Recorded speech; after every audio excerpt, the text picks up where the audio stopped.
So, and we were talking about Russell Perry, who is one of two local radio owners. He's on the east side, black owned, wonderful guy. He wanted to be a part of the ownership group, and Clay Bennett wouldn't even listen to him. Um, we were really trying hard to get them the broadcast rights. Russell Perry was like, you can say what you like. I know how it's going to end. And they ended up giving the broadcast rights to the Nevada station, which is just astonishing. When they say that this is going to benefit Oklahoma City, they give the broadcast rights to the Nevada station. Um, I worked at a charter flight company the last 3 years. Sam Presti and his buddies would fly out of our place using a Chicago charter company, paying $20,000 more a flight than using a local company. So we've got like all this evidence that they don't care about Oklahoma City. They don't care about using local entities. And still, it's just like, oh, well, but it's good for the economy. I mean, it's madness. It really is.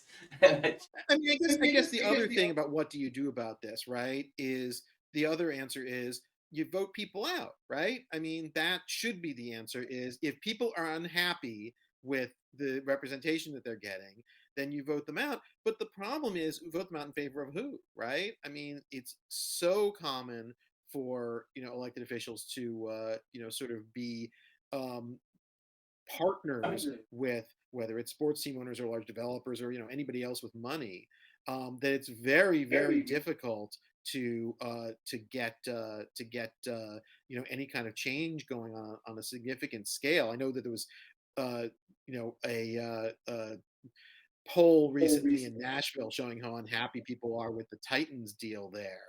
And I think the mayor who pushed that through is out of office now, isn't running for another term, and there's like 9 people running for mayor, and I think 2 of them were slightly opposed to the Titans deal, right?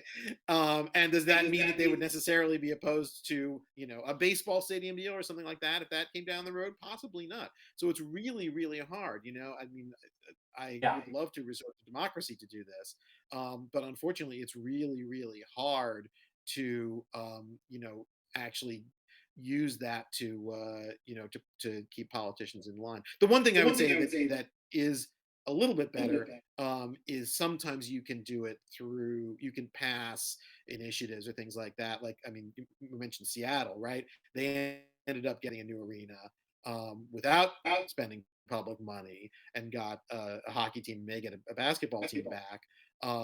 And that was all because they passed a voter initiative saying, okay, we splurged on the Mariners, we splurged on the Seahawks, but we're not going to allow that to happen again, and we're going to pass a law that says you can't spend money on a team unless there's money coming back to the city. At least it wasn't even an equal amount; it was an equal amount plus a standard return on investment that you would get from any other kind of investment. And that sort of changed the framing around it, and eventually they got an arena. But again, of course, that was it's going to end up being like 20, 30 years before they get a basketball team back. So it's not a perfect solution, but it's at least better than having to spend every 10 years on upgrading the same arena and building a